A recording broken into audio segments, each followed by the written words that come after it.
Hello दोस्तों, आप लोगों का स्वागत है रोजगार विद DK 95 यूट्यूब चैनल पर। आप लोगों के लिए लेकर आया हूं CDP का प्रैक्टिस सेट। दोस्तों, अगर आप सीटेट 2024 की तैयारी कर रहे हो तो ये सेट आपके लिए ही है, क्योंकि इस वीडियो के माध्यम से आप लोगों को टॉप 30 क्वेश्चंस करवाऊंगा। ये सभी क्वेश्चन जो हैं प्रीवियस एग्ज़ाम के पूछे हुए क्वेश्चंस हैं।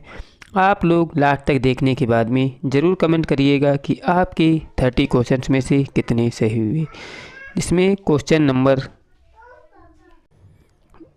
हमारा क्वेश्चन नंबर 1 दिया है कि एक बच्चे की वृद्धि और विकास के अध्ययन की सर्वाधिक अच्छी विधि कौन सी मानी जाती है। तो 4 विकल्प दिए हैं: मनोविश्लेषण विधि, तुलनात्मक विधि, या विकासी विधि, या सांख्यिकी विधि। तो सबसे अच्छी विधि कौन सी मानी जाती है? तो इसके लिए ऑप्शन नंबर बी राइट हो जाएगा, तुलनात्मक विधि। इसके बाद हमारा अगला क्वेश्चन है कि गार्डनर ने क्या क्वेश्चन कि गार्डनर ने 7 बुद्धि का अधिमान निर्धारित किया, इनमें से कौन सा नहीं है। गार्डनर ने 7 बुद्धि का अधिमान जो है निर्धारित किया है, इनमें से कौन सा विकल्प सही नहीं है। स्थान संबंधी बुद्धि, भावात्मक बुद्धि, अंतःवैयक्तिक बुद्धि, या भाषात्मक बुद्धि। तो याद रखिएगा, जो भावात्मक बुद्धि है ये हावर्ड गार्डनर ने नहीं बताई है। बाद बाकी स्थान संबंधी, अंतःवैयक्तिक और भाषात्मक वृद्धि ये सभी जो हैं दोस्तों हावर्ड गार्डनर ने बताई हैं। इसके बाद हमारा अगला क्वेश्चन है क्वेश्चन नंबर 5 कि यदि एक बच्चे की मानसिक आयु 5 वर्ष तथा वास्तविक आयु 4 वर्ष है तो उसे बुद्धि लब्धि होगी। तो देखिए, बुद्धि लब्धि कैसे निकाला जाता है। तो सबसे आसान है, कितनी मानसिक आयु कितनी दी है 5, और बटे में क्या कर देंगे, वास्तविक आयु कितनी दी है 4, और गुणे क्या कर देना है 100 कर देना है। तो 4 से 4 दूनी 8, 2 बचा 4 पंचे 20, 25 की 5 साथ गुणा कर देंगे तो कितना आ जाएगा, ये आ जाएगा हमारा 125। इसलिए ऑप्शन नंबर ए राइट हो जाएगा। उसकी बुद्धि लब्धि कितनी होगी, तो याद रखिएगा 125 होगी।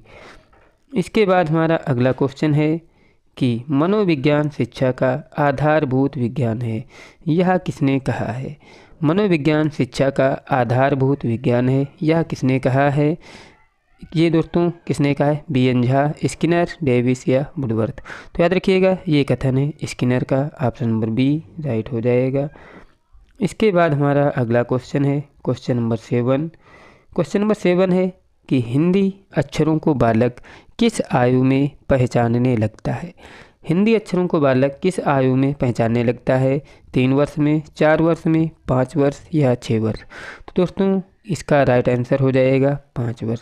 जो बच्चा होता है वो 5 वर्ष में हिंदी के अक्षरों को पहचानने लगता है। इसके बाद हमारा अगला क्वेश्चन है क्वेश्चन नंबर 8 कि एलेक्सिया है। एलेक्सिया क्या है दोस्तों, पढ़ने की क्षमता है, लिखने की क्षमता है, सीखने की क्षमता है, या सुनने की क्षमता है। तो याद रखिएगा जो एलेक्सिया होता है दोस्तों ये क्या होती है, पढ़ने की क्षमता होती है। ऑप्शन नंबर ए राइट हो जाएगा। इसके बाद हमारा अगला क्वेश्चन है क्वेश्चन नंबर 9। क्वेश्चन नंबर 9 है कि पियाजे की औपचारिक संक्रियात्मक अवस्था किस अवधि तक मानी जाती है। पियाजे की औपचारिक संक्रियात्मक अवस्था की बात हो रही है, ये कब से होती है, 0 से 2 वर्ष, 2 से 7, 7 से 11, या 11 से 15। तो याद रखिएगा औपचारिक संक्रियात्मक अवस्था होती है 11 से 15 वर्ष। यही इसका ऑप्शन राइट हो जाएगा, ऑप्शन नंबर डी सही है इसका। औपचारिक संक्रियात्मक अवस्था जो है 11 से 15 वर्ष होती है। इसके बाद अगला क्वेश्चन है कि गर्भ में बालक को विकसित होने में कितने दिन लगते हैं। गर्भ में बालक को विकसित होने में कितने दिन लगते हैं, 150 दिन, या 280 दिन, 390 दिन, या 460 दिन। सबको पता है कि 9 माह लगता है। तो 9 माह मतलब दिनों में अगर कन्वर्ट किया जाए 30 के हिसाब से तो 9 गुणे 30 मतलब 270। तो याद रखिएगा कहीं महीना 31 दिन का होता है, तो याद रखिएगा 270 के प्लस में जो भी होगा वही इसका राइट आंसर हो जाएगा। यहाँ पे क्या है 280 दिया है, 280 और 270 के बीच में इसका आंसर होता है। इसके बाद में अगला क्वेश्चन है क्वेश्चन नंबर 11 कि किस मनोवैज्ञानिक ने अपने 3 वर्षीय पुत्र का अध्ययन किया है। किस मनोवैज्ञानिक ने अपने 3 वर्षीय पुत्र का अध्ययन किया था? किसने? पेस्टोलॉजी, वाटसन, स्टेनले हॉल या जेम्स सिल्ली ने? तो याद रखिएगा वो थे पेस्टोलॉजी। पेस्टोलॉजी ने दोस्तों अपने 3 वर्षीय पुत्र का क्या किया था? अध्ययन किया था। इसके बाद हमारा अगला क्वेश्चन है क्वेश्चन नंबर 12। क्वेश्चन नंबर 12 है कि बालक का विकास होता है। बालक का विकास कैसे होता है? सिर से पैर की ओर होता है, पैर से सिर की ओर होता है, या दोनों ओर से, या इनमें से कोई नहीं? तो याद रखिएगा जो बालक का विकास होता है वो सिर से पैर की ओर होता है, इसलिए ऑप्शन नंबर ए राइट हो जाएगा। इसके बाद हमारा अगला क्वेश्चन है क्वेश्चन नंबर 13 कि विकास के संबंध में कौन सा कथन गलत है? विकास के संबंध में कौन सा कथन गलत है? पहला ऑप्शन दिया है कि विशिष्ट से सामान्य की ओर, दूसरा है सार्वभौमिक प्रक्रिया है, दिशा सिर से पैर की ओर होती है, या वर्तुलाकार गति होती है। तो याद रखिएगा विशिष्ट से सामान्य की ओर, ये दोस्तों विकास के संबंध में गलत है, क्योंकि जो विकास होता है वो होता है सामान्य से कैसे? विशिष्ट की ओर होता है, याद रखिएगा। इसलिए निगेटिव क्या है? यही इसमें गलत दिया है, ऑप्शन नंबर ए इसका राइट आंसर हो जाएगा। इसके बाद अगला क्वेश्चन है कि गर्भाधान काल की अवस्था नहीं है। गर्भाधान काल की अवस्था नहीं, बहुत कायदे से पढ़ेंगे। शैशवावस्था, डिम्ब अवस्था, बीजकरण या भ्रूण अवस्था? तो याद रखिएगा जो गर्भाधान की अवस्था नहीं है वो है शैशवा अवस्था। दोस्तों ये तो क्या है? जन्म के बाद की अवस्था है। गर्भाधान की अवस्था डिम्ब, बीजकरण, ये भ्रूण अवस्था, ये गर्भ धारण करने की अवस्था से संबंधित है, वो तो जन्म की अवस्था के बाद होती है। अगला क्वेश्चन है कि मानव जीवन की मनोभौतिक एकता कहलाती है। मानव जीवन की मनोभौतिक अवस्था क्या कहलाती है? मन तथा शरीर का विकास, शरीर तथा हड्डी का विकास, शरीर तथा हृदय का विकास, आत्मा तथा मांसपेशियों का विकास? तो याद रखिएगा मानव जीवन की मनोभौतिक अवस्था मतलब एकता क्या कहलाती है? तो ऑप्शन नंबर ए राइट हो जाएगा। मन तथा शरीर का विकास जो है ये मनोभौतिक एकता कहलाती है। इसके बाद हमारा अगला क्वेश्चन है क्वेश्चन नंबर 16 कि गर्भ में सर्वप्रथम निर्माण होता है। तो माता के गर्भ में सर्वप्रथम किसका निर्माण होता है? पैर का होता है, सिर का होता है, धड़ का होता है, या सभी का होता है? तो याद रखिएगा सर्वप्रथम गर्भ में किसका निर्माण होता है? तो वो होता है दोस्तों सिर का। ऑप्शन नंबर ए मतलब बी इसका राइट हो जाएगा। इसके बाद हमारा अगला क्वेश्चन है क्वेश्चन नंबर 17। क्वेश्चन नंबर 17 है कि जन्म के समय शिशु में कितनी हड्डियां होती हैं? तो जन्म के समय कितनी होती हैं? 206 होती हैं, 230, 270 या 320 होती हैं। तो ध्यान रखिएगा 206 होती हैं, ये वयस्क पुरुष में होती हैं। किस में होती हैं? ये होती हैं वयस्क में। और जन्म के समय शिशु में कितनी होती हैं? वो होती हैं 270। 270 दिया है option number C. Option number C right हो जाएगा। इसके बाद अगला क्वेश्चन है क्वेश्चन नंबर 18 कि बालक अपनी माँ को पहचानना प्रारंभ कर देता है। बालक अपनी माँ को पहचानना प्रारंभ कर देता है 6 माह, 8 माह, 9 माह या 3 माह? जो शिशु होता है वो अपनी माँ को पहचानना प्रारंभ कर देता है कब से? जब वो 3 माह का हो जाता है तो अपनी माँ को पहचानने लगता है, इसलिए ऑप्शन नंबर डी राइट हो जाएगा।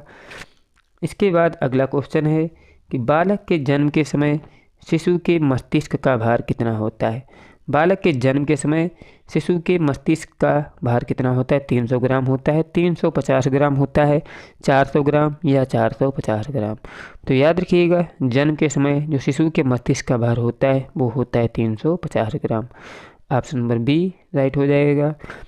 इसके बाद हमारा अगला क्वेश्चन है क्वेश्चन नंबर 20 कि कल्पना जगत में विचरण होता है। कल्पना मतलब कल्पना जगत में विचरण होता है किस अवस्था में होता है? शैशवावस्था में होता है, किशोरावस्था में होता है, बाल्यावस्था में होता है, या शैशवावस्था व किशोरावस्था दोनों में होता है? तो याद रखिएगा कल्पना कौन बच्चा करता है? या तो शिशु होगा या तो जिसे शैशवा मतलब किशोरावस्था। बाद बाकी जो बाल्यावस्था है, बाल्यावस्था में कोई भी कल्पना नहीं की जाती है, इसमें तो बच्चा जो होता है कल्पना से कोई मतलब ही नहीं रखता है। शैशवावस्था में जो होता है बच्चा अपने आप में कल्पना जगत में ही होता है, और किशोरावस्था में भी क्या करता है बच्चा? ख्वाब देखता है, चाहे पूरे हों या ना हो, इसलिए कल्पना जगत में विचरण होता है दोस्तों ऑप्शन नंबर डी। शैशवावस्था व किशोरावस्था दोनों से संबंधित होता है। इसके बाद हमारा अगला क्वेश्चन है क्वेश्चन नंबर 21 कि बालक मुख्य रंगों की पहचान कर लेता है। बालक मुख्य रंगों की पहचान कब कर लेता है? 5 वर्ष, 2 वर्ष, 3 वर्ष या 4 वर्ष। तो बालक जो होता है मुख्य रंगों की पहचान कब कर लेता है? तो ऑप्शन नंबर क्या हो जाएगा राइट? 3 वर्ष। 3 वर्ष में जो बालक होता है, 3 वर्ष नहीं दोस्तों, 5 वर्ष। मुख्य रंगों की पहचान वो बालक कब करता है? जब वो 5 साल का हो जाता है तो मुख्य रंगों की पहचान करने लगता है। इसके बाद में अगला क्वेश्चन है क्वेश्चन नंबर 22 कि छोटे छोटे वाक्यों को बोलना तथा 3 पहियों की साइकिल चलाना यह कार्य किस अवस्था में होता है? छोटे छोटे वाक्य बोलना तथा 3 पहियों की साइकिल चलाना ये कार्य दोस्तों किसका होता है? सबको पता होगा कि 3 पहियों की साइकिल कौन चलाता है? जब वो शैशवावस्था में होता है, मतलब 0 से 2 वर्ष का बच्चा जो होता है उसमें ये क्रियाएँ होती हैं। छोटे छोटे वाक्य बोलेगा और 3 पहियों की साइकिल चलाना सीखेगा। तो ये होते हैं शैशवावस्था के गुण। इसके बाद में अगला क्वेश्चन है क्वेश्चन नंबर 23 कि निम्न में से किस घटना की ओर बालक सर्वप्रथम आकर्षित होना आरंभ करता है? जब बालक का जन्म होता है वो किसकी ओर आकर्षित होना प्रारंभ करता है? प्रकाश की ओर, माँ की ओर, धुन की ओर या भोजन की ओर? तो याद रखिएगा, जो शैशवावस्था में बालक होता है सर्वप्रथम वो प्रकाश की ओर आकर्षित होता है। जैसे ही प्रकाश पड़ता है तो वो अपनी आँखों को क्या करता है? बंद कर लेता है, इसलिए ये प्रकाश की ओर आकर्षित होता है। दोस्तों, अगर आपको ये क्वेश्चन पसंद आ रहे हो तो वीडियो को ज़रूर से लाइक करें। चैनल को सब्सक्राइब नहीं किया है तो सब्सक्राइब भी कर दें। इसके बाद हमारा अगला क्वेश्चन है क्वेश्चन नंबर 24 है कि बालक की जिज्ञासा को किया जाना चाहिए। अगर कोई बालक जिज्ञासा है तो इसको क्या करना चाहिए? दमन करना चाहिए, शांत करना चाहिए या उत्तेजित करना चाहिए या है सक्रिय रखना चाहिए? तो याद रखिएगा, यदि कोई बालक की जिज्ञासा है तो उसको क्या करना चाहिए? शांत करने की कोशिश करना चाहिए। ऑप्शन नंबर बी राइट हो जाएगा। बालक की जिज्ञासा का दमन करना नहीं चाहिए, उत्तेजित भी नहीं करना चाहिए, सक्रिय भी नहीं करना चाहिए। क्या करना चाहिए? शांत करना चाहिए। इसके बाद अगला क्वेश्चन है क्वेश्चन नंबर 25 कि भारत में बाल विकास की शुरुआत कब हुई? भारत में बाल विकास की शुरुआत कब हुई? 1930 में, 1887 में, 1879 में या 1590 में? तो याद रखिएगा, भारत में बाल विकास की शुरुआत हुई थी 1930 में। इसके बाद में अगला क्वेश्चन है क्वेश्चन नंबर 26 कि किशोर अवस्था में सामाजिक विकास पर जिसका प्रभाव नहीं पड़ता है वह निम्न में से कौन सी है? किशोरावस्था में सामाजिक विकास पर किसका प्रभाव नहीं पड़ता है? तो रुचियों का पड़ता है, आवश्यकताओं का पड़ता है, अभिवृत्ति का पड़ता है। लेकिन किशोरावस्था में बालक समझदार होता है, उसमें असुरक्षा का प्रभाव नहीं पड़ता। ऑप्शन नंबर सी राइट हो जाएगा। यहाँ पे नेगेटिव पूछ रहा था। इसके बाद में अगला क्वेश्चन है कि किशोर अवस्था में चरित्र निर्माण से जो अवस्था संबंधित है वह निम्न में से है। किशोर अवस्था में चरित्र निर्माण से जो संबंधित है वह निम्न से कौन सा है? परंपराओं को धारण करने की अवस्था, आधारहीन आत्मचेतना अवस्था, आधारयुक्त आत्मचेतनायुक्त चेतनावस्था या स्वकेंद्रित अवस्था? तो याद रखिएगा, किशोरावस्था में चरित्र निर्माण से जो अवस्था संबंधित है तो क्या होता है दोस्तों? आधारहीन आत्मचेतना अवस्था। ऑप्शन नंबर बी राइट हो जाएगा। आधारहीन आत्मचेतना अवस्था संबंधित होती है किशोरावस्था से। अगला क्वेश्चन है कि विकास व्यक्ति में नवीन विशेषताएं और योग्यताएं प्रस्फुटित करता है। यह कथन किसका है? विकास व्यक्ति में नवीन विशेषताएं और योग्यताएं प्रस्फुटित करता है, यह कथन किसका है? जो दोस्तों नवीन विशेषताएं और योग्यताएं प्रस्फुटित करता है वो संबंधित होता है, मतलब यह कथन किसका है? तो याद रखिएगा, ये कथन है हरलाक का। हरलाक के अनुसार व्यक्ति में नवीन विशेषताएं और योग्यताएं क्या होती हैं? प्रस्फुटित होती हैं। ऑप्शन नंबर ए राइट हो जाएगा। इसके बाद में अगला क्वेश्चन है क्वेश्चन नंबर 29 कि किशोरावस्था एक नया जन्म है, इसमें उच्चतर और श्रेष्ठतर मानव विशेषताओं का जन्म होता है, यह कथन किसका है?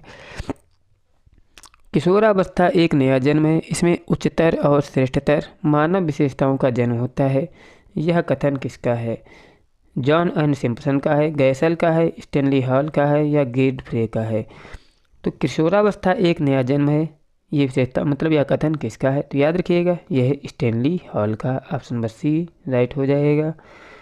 इसके बाद में हमारा लास्ट क्वेश्चन है कि किशोरावस्था आदर्शों की अवस्था है, सिद्धांतों का निर्माण की अवस्था है, साथ ही जीवन का सामान्य समायोजन है, यह देने वाले हैं। तो दोस्तों किशोरावस्था आदर्शों की अवस्था है, सिद्धांतों के निर्माण की अवस्था है, साथ ही जीवन का सामान्य समायोजन है। यह परिभाषा किसकी है? तो याद रखिएगा ये परिभाषा किसने दी है? तो ये दी है जीन पियाजे ने। ऑप्शन नंबर बी राइट हो जाएगा। दोस्तों आप लोग ज़रूर कमेंट करिएगा कि आपके यहाँ पर शायद 28 क्वेश्चंस हैं, 28 क्वेश्चंस में से कितने क्वेश्चन सही हुए। अगर आपको ये सेट अच्छा लगा हो और दूसरा सेट भी देखना चाहते हो तो वीडियो को ज़रूर लाइक करें, चैनल को सब्सक्राइब नहीं किया है तो सब्सक्राइब भी करें। मिलते हैं एक दूसरे सेट के साथ। जय हिंद, जय भारत।